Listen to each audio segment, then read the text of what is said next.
Pengenalan tarian Kabasaran. Menurut adat Minahasa, tarian Kabasaran ini merupakan tarian perang yang dibawakan oleh prajurit Minahasa sebelum dan sesudah dari medan perang. Kostum penari yang didominasi warna merah merupakan kain tenun Minahasa. Wajah sang penari terlihat garang, matanya melotot dan senyum sedikit pun tidak akan terlihat saat mereka menari.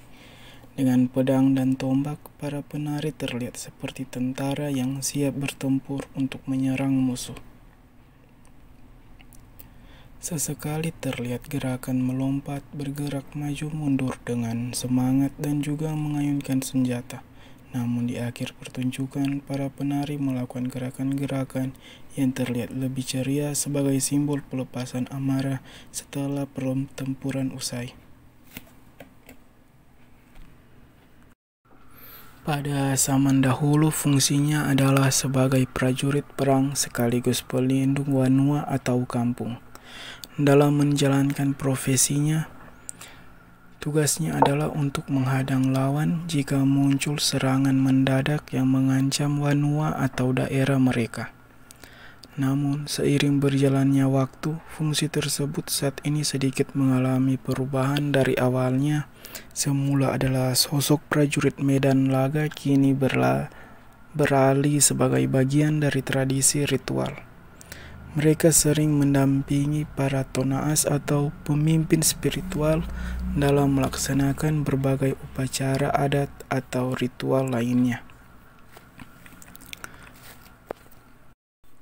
Gerakannya memang energik, melambangkan semangat seorang pejuang, namun juga dinamis mengikuti irama alat musik. Gerakan tari Kabasaran dipimpin oleh seorang pemimpin pertunjukan yang disebut Butono, yang dipilih menurut kesepakatan para tetua adat.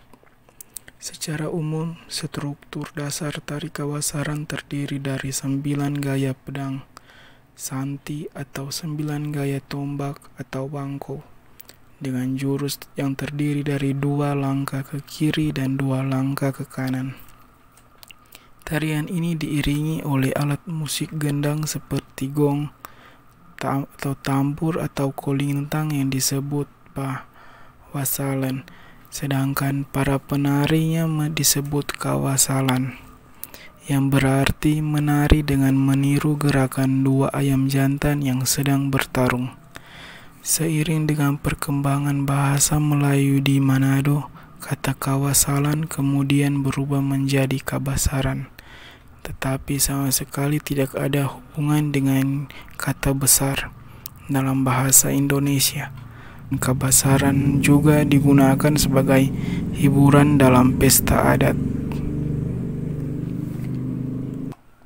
Tari Kabasaran terdiri dari 3 tahap, yaitu cakalele, kumoyak, dan layaan.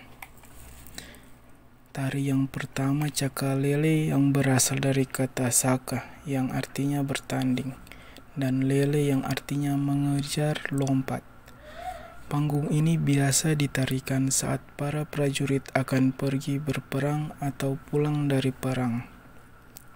Atau babak ini menunjukkan keganasan pertarungan pada tamu agung untuk memberikan rasa aman kepada tamu agung yang datang berkunjung. Bahkan setan pun takut mengganggu tamu agung dari pengawalan para penari Kabasaran. Tarian yang kedua kumoyak, yang berasal dari kata koyak yang artinya mengayunkan senjata tajam dengan pedang atau tombak ke atas dan ke bawah, bolak-balik untuk menenangkan diri dari rasa marah saat berkelahi. Kata koyak sendiri bisa berarti membujuk roh musuh atau lawan yang telah gugur dalam pertempuran. Tarian yang ketiga layaan. Pada bagian ini, para penari akan menari dengan bebas dan riang, melepaskan diri dari perasaan marah seperti menari lionda, dengan pinggang dan tarian gembira lainnya. Nilai-nilai yang terkandung di dalamnya antara lain, yang pertama, hubungan manusia dengan Tuhan yang Maha Kuasa. Yang kedua, hubungan manusia dengan alam sekitar. Dan yang ketiga, tata krama yang dimaksud antara lain Tominasa menghormati aturan-aturan yang telah disepakati, dan sopan santun Tominasa dijunjung tinggi.